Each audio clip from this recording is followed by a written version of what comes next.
porque el paciente tiene que entregarle la cura a alguien, ¿no? El paciente también, eso es un acto de amor, tiene que entregarle la curación al médico. Y a veces suele decir, con este me curo. Y a veces suele decir, a este no le quiero dar mi curación, ¿no? Entonces, ¿ves cómo lo psíquico tiene que ver no solamente en las determinaciones de la cura, sino también en el resultado de la medicación que está recibiendo? También hay rechazo a la medicación, o también a veces se vuelve ineficaz la medicación, como tantas veces vemos en las salas efectos contrarios, ¿no?, de la medicación. Tiene que dormir y lo despierta, por ejemplo. Sí, efectos paradójicos, claro, que son una cuestión de lo psíquico. Allí donde la enfermedad no sigue el curso esperado, está el sujeto psíquico, ¿no?, intercediendo en el curso de la enfermedad. Sí, sí. ¿Y cómo sería la cura en psicoanálisis? Porque en medicina, ¿no?, te dan el fármaco. Aquí, ¿cómo es? ¿no? Acá es una cura que sobreviene, que no sé si realmente cura, más bien yo diría se transforma el sujeto. El sujeto sufre una transformación en ese análisis. Entonces va a cambiar primero la relación que él tiene con sus propios deseos. Es decir, va a tener que aceptar que también es un ser que tiene deseos, ¿sí? Y después, una vez que modifica esa relación que él tiene con sus propios deseos, bueno, de rebote se modifica también la relación que él tiene con la realidad. Entonces, bueno, está no solamente con la realidad exterior, sino también con su propio cuerpo, ¿no? Modifica esa relación con su propio cuerpo. Entonces ya en vez de enfermarse, habla de que está enfermo, ¿no? Entonces, Sí, porque hay muchos pacientes que van al médico, a un médico, a otro médico, y les dicen siempre la misma frase: usted no tiene nada, ¿no? Pero es evidente que a ese paciente le pasa algo, ¿no? Podríamos decir que la alteración es funcional, ¿no? Si orgánicamente no tiene nada, debe ser una cuestión psíquica lo que le acontece, ¿no? Claro, es una cuestión psíquica que modifica las funciones de los distintos aparatos y sistemas. Y eso se ve en la vida práctica, ¿no? Como a veces a las señoritas que están a punto de casarse se les adelanta la menstruación, por ejemplo, ¿no? O como el que está nervioso frente a un examen tiene una diarrea. Entonces, bueno, hay una incidencia notable que los médicos, los médicos clínicos observan cotidianamente, ¿no? Claro, podríamos decir que no todo se puede poner en palabras, no todo es verbalizable, ¿no? Pero el hecho de decir... Eso es verdad, no todo se puede, está lo que se escapa a la palabra, ¿no? Está porque también a veces hay otros idiomas, ¿no? El cuerpo también habla. Claro, sí. Eso iba a decir, ¿no? Que el hecho de decir sobre lo que le pasa, todo lo que se le ocurra, ¿no? Eso que llamamos asociación libre en psicoanálisis hace que no tenga que decir con el cuerpo, ¿no? Es como un desplazamiento de las cargas.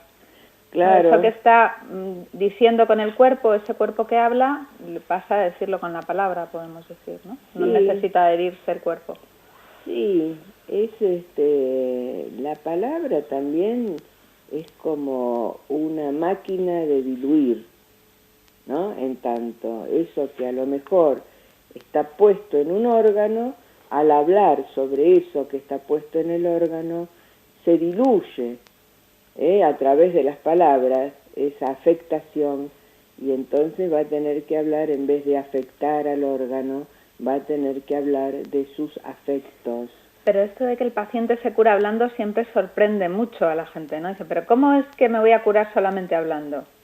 Bueno, pero no es solo hablar como con un amigo en el café o con una amiga. Hay toda una apoyatura teórica, ¿no?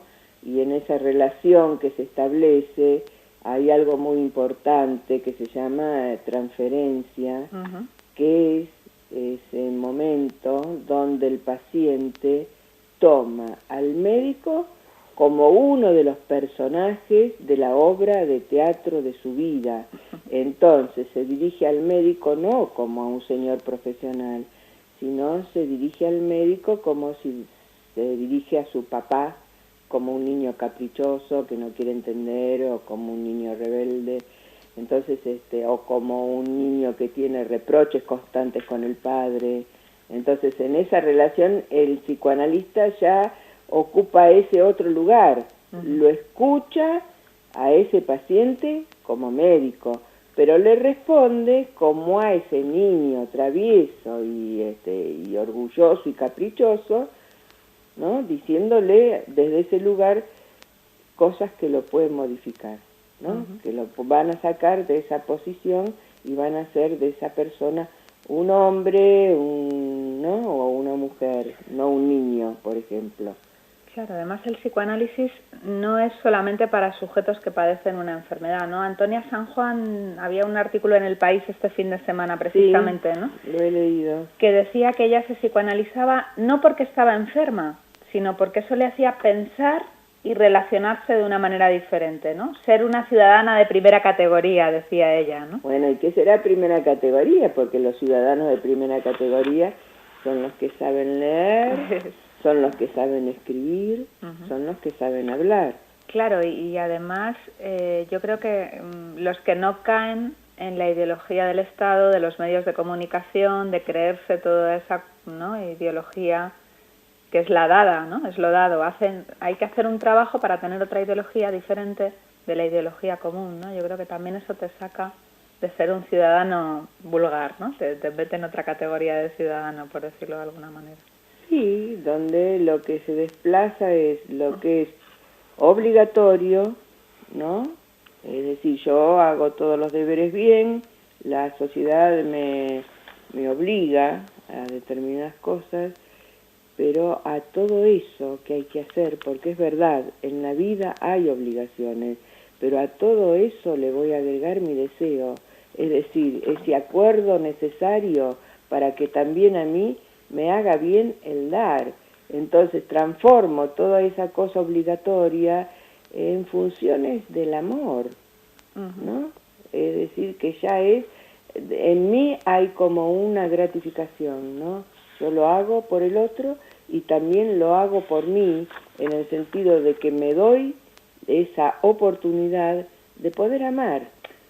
Claro, porque un escritor es eso lo que hace cuando escribe, ¿no? Digo, ya que nos vamos a la otra faceta, ¿no?, de su formación como poeta, y tiene varios libros publicados, pertenece a una escuela que es Grupo Cero, ¿no?, de la que es directora en Buenos Aires, que es una escuela que se caracteriza por haber fundado el campo poesía y psicoanálisis. Sí, ¿no? Es verdad.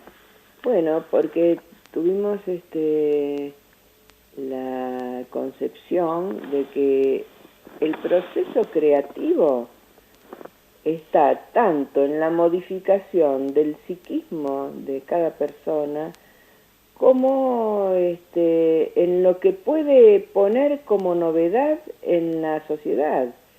Entonces, toda creación es un acto de amor, es dar al otro lo que todavía no existe, lo que todavía no es.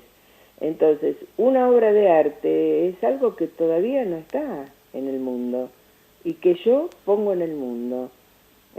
Y además de la satisfacción que tengo por haber estado en ese estado de creatividad y haber logrado ese objeto de arte o ese poema o, no sé, esa escultura, está esa cosa que a mí también me engrandece. Es decir, que es un engrandecimiento tanto para el sujeto como para lo social, ¿no? Es un ser, estar en el mundo. Es decir, pongo en el mundo algo que todavía no estaba, no existía. Claro, y también hay una idea de que hay una relación entre la creatividad y la salud, ¿no? Había una frase de Goethe, ¿no?, que decía, creando me pongo sano, ¿no? Sí, por supuesto, porque es el amor el que no puede. Freud también decía que el que estaba muy neurótico no podía amar, ¿no? Entonces, claro, es eso, ¿no? O sea, que en realidad tengo que estar sano para escribir, se podría decir, más que escribiendo. Y es un vaivén, ¿no? Porque tengo que estar sana, decir... En el momento que escribo, claro. En el momento que escribo tengo que dejar de estar con mi neurosis, mis fantasmas, y estar con la hoja de papel en blanco y conmigo mismo, ¿no? En ese sentido. ¿Y qué hay que hacer para escribir? Usted que es una gran escritora. En principio hay que tener un lápiz y un papel y dejarse llevar, ¿no? Por algo que está ahí flotando, que es un poema que está ahí, a veces se genera, ¿no? No tanto la escritura, sino que hay una mirada donde transforma cualquier acontecer en un poema, ¿no? Un poema es ponerle a la vida o a los acontecimientos de la vida un alma, ¿no? Es lo que eso que pasa en la vida es para mí. Bueno, ¿qué dices? Bueno, yo creo, porque me parece que no tenemos mucho tiempo más. No estamos acabando el tiempo, así que podéis hacer la última pregunta. Por eso. Más que la última pregunta, yo querría que la doctora Norma Menosa nos leyera un poemita y así terminamos con poesía. ¿Te parece, Sergio? Fantástico. ¿Fantástico ha dicho? Sí, ha dicho fantástico. Bueno, mi segundo libro de poemas se llama Cuando está por llover, los pájaros no vuelan. Y ese es el título del libro, es el título de un poema que ahora les voy a leer, que dice: Cuando está por llover, los pájaros no vuelan, me dijo el cochero esta mañana, que sorprendió la inocencia de mi estado, porque yo no sabía que las plumas mojadas no despliegan y que morirse en vuelo es el dolor del pájaro. Cuando está por llover viene un silencio pesado, presagiando una quietud de alas, un tiempo de futuro de horas, un verbo impersonal. Se viene la tormenta. Cuando está por llover la tierra se emociona, suda olor a mojada, a veces se levanta en el grito del aire que precipitadamente atraviesa desfiladeros de fenómenos, con cargas y descargas, la plata gana al oro y el sol huye del horizonte derrotado. Cuando está por llover, me acuerdo de mi padre sentado en la vereda, cantando en otro idioma. Yo, pequeña alegría, corría de su lado, se alborotaba el patio.